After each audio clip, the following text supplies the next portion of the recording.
মৰমৰ ছাত্ৰ-ছাত্ৰীসকল, আজি আমাৰ আলোচনাৰ বিষয় হৈছে ভাষা আৰু ব্যাকৰণ।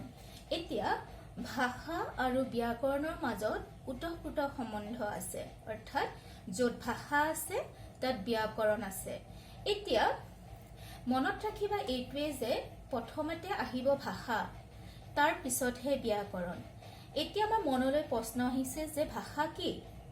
এতিয়া মানুহে ইজনে সিজনৰ আগত মনৰ ভাৱ প্ৰকাশ কৰিবলৈ যিবোৰ কথা কয় বা লিখে তাক ভাষা বোলে।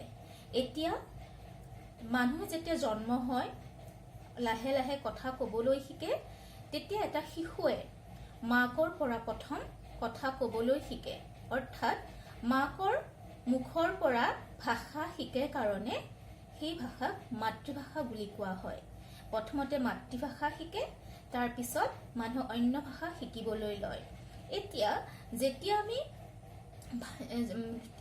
আমি কি কৰিব লাগিব? ভাষাৰ ভাগ হৈছে দুটা, এটা হৈছে কথিত ভাষা আৰু এটা হৈছে লিখিত ভাষা। এতিয়া কথিত ভাষা সেইখিনি ভাষা কোৱা হয় যিখিনি আমি মুখেৰে কওঁ, আমি মনৰ ভাৱ প্ৰকাশ কৰোঁতে আমি মুখেৰে প্ৰকাশ কৰি কওঁ, কথা কওঁ। আৰু লিখিত ভাষা সেইখিনিয়ে যিটো মনৰ ভাৱ আমি লিখি পেলাই প্ৰকাশ কৰোঁ। এতিয়া ঠাই বিশেষে কথিত ভাষা বেলেগ বেলেগ, অঞ্চল বিশেষে বেলেগ বেলেগ, ঠাই বিশেষে বেলেগ বেলেগ।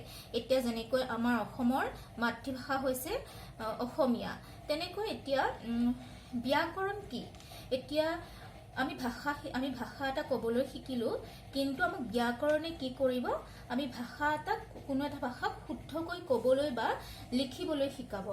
এতিয়া আমি যেতিয়া শিশু এটাৰ কথা ক'বলৈ শিকে, প্ৰথমতে কথাটো বা বাক্যটো শুদ্ধকৈ ক'ব নোৱাৰে, কিন্তু লাহে লাহে যেতিয়া ডাঙৰ হ'ব তেতিয়া কি হ'ব? আমি ব্যাকৰণৰ ব্যৱহাৰ কৰিবলৈ শিকোঁ। আৰু এই ব্যাকৰণে আমাক কি কৰে? আমাক ভাষাটো শুদ্ধকৈ ক'বলৈ বা লিখিবলৈ শিকায়।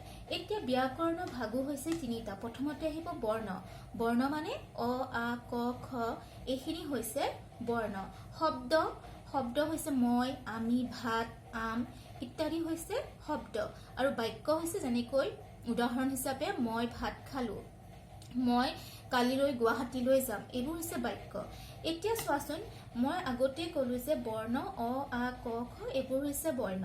এতিয়া বৰ্ণ যেতিয়া দুটা বা তাতকৈ বৰ্ণ লগ লাগি এটা শব্দ হ'ব, অৰ্থাৎ বৰ্ণৰ অৰ্থপূৰ্ণ সমষ্টিক শব্দ বুলি কোৱা হয়, আৰু শব্দৰ অৰ্থপূৰ্ণ সমষ্টিক বাক্য বুলি কোৱা হয়। অৰ্থাৎ বৰ্ণৰ পৰা শব্দ আহিব আৰু শব্দৰ পৰা একোটা বাক্য আহিব, আৰু সেই বাক্যই আমি কি কৰোঁ? আমি ইজনে সিজনৰ আগত মনৰ ভাৱ প্ৰকাশ কৰিবলৈ আমি ব্যৱহাৰ কৰোঁ।